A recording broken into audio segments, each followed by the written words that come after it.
أعوذ بالله من الشيطان الرجيم بسم الله الرحمن الرحيم وصلى الله على سيدنا ومولانا محمد وعلى آله وصحبه ومن والاه السلام عليكم ورحمة الله تعالى وبركاته mbokk yi ñoo ngi nuyu ñëpp di leen ñaanal yàlla subhanahu wa taala yàlla nangu ñu suñu jaamu yàlla rëcc yàlla subhanahu wa taala jégal ñu ko su ko defee rek ñu bëgg a taxaw seetlu si addiya bi nga xamante ne moom la jëwriñ Macky Faye jox ki nga xamante ne mooy xalif général des Mourides Serigne Mountakha Mbacké jox ko si yaakaar naa si 2 milliards ak lu teg mu jur ay polémique yu bëri nag ñu bëri gisee que leneen naan loolu de mënoon na si tabax ay école wala mën nañ si tabax ay hôpital wala mën nañ si dimbali néew yu doole yi wala ñu tabax leen ay kër wala ñi nga xamante ne daara yi wala ñi nga ay daara yoo xamante ne ku nekk rek moo ngi indi la nga xamante ne mooy yëg-yëgam wax ko waaye ñu bëri nag bu nga koy wax rek ngir parparloo moo tax yàlla xam na ne ñu bëri bu ñuy wax loolu ngir parparloo moo tax ñoom ñii di wax loolu ñi si ëpp dina gis koo xamante ne way juróom moo ngi tabax état R+4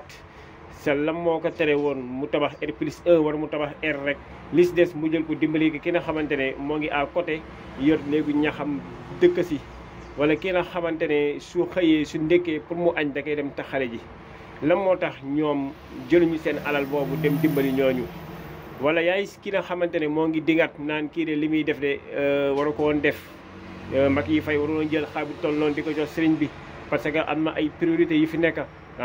sa leer dama ay mbokkam sax dimbaliwul leen sa am na koo xamante ne moo ngi fayeeku benn salaire boo xamante ne war na si sax au moins mu jël si as tuut dem dimbali ki nga xamante ne mbokkam la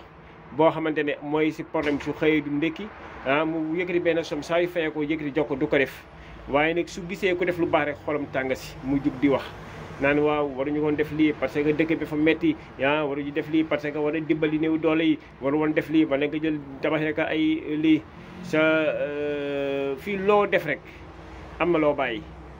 waaw Macky Faye bi ñuy wax loolu lu leen leer ne amuñu loo xamante ne moo ci dimbali ay doomu aadama yu dul jeex kenn xamul am na ñoom xam ne ne Macky Faye moo leen di dimbali ko xam benn mbokkam bu ma sa taxaw ne ma su ko dimbali na génn wax waaye nag Sénégal de réew bi nekk dafa am ñoo xamante ne parparloo wala ñoo xam ne dañuy iñaan xolu iñaan bëgguñu lu baax bëgguñu lu baax dañuy iñaan parce que islam képp kii nga xamante ne parce que xaalis boobu Sëñ Mountakha du ko jël di ko lekk Sëñ Mountakha yàlla teral na ko xaalis boobu da nga koy jël dimbali si néew la wala ñu tabax yokkaat si la nga xamante ne mooy liggéeyu Touba lépp lu muy laaj ñu def ko si waaye nag parparloo moo waral lii moo tax ñii ñaan yàlla subhanahu wa taala yàlla musal ñu si li nga xamante ne mooy parparloo kon su ko defee rek képp koo xamante ne moo ngi wax moom am na jesneer boo xamante ne wala sol na lu mu tuddee sax sol na yére boo xamante ne yére bi suñ jëloon li mu fay téere bi ak li mu jëndee yére bi loolu yëpp lu mu dee war na mat ay 80 000 wala 100 000 francs moom la moo ko tere woon moom mu dem jëndi benn jàllaa bii jër 7000 francs xaalis bii des mu jënd ko ay yére yu bëri dem dimbali ki nga xamante ne su solee yére mën na ko sol 4 jours wala 5 jours wala une semaine ngir lan ngir ñàkk yére bi muy sol waaw wala koo xamante ne su solo yére bi su ko demee julli ji àjjuma beneen àjjuma bi ñëwee soo moytu sax da koy fóotaat pour mën ko solaat la moo tax mu jëlul yére yi dem jënd yére bu oyof yi si des mu jël ko dem dimbalee ko kooku sa moom xam na ne moo ngi koy gis moom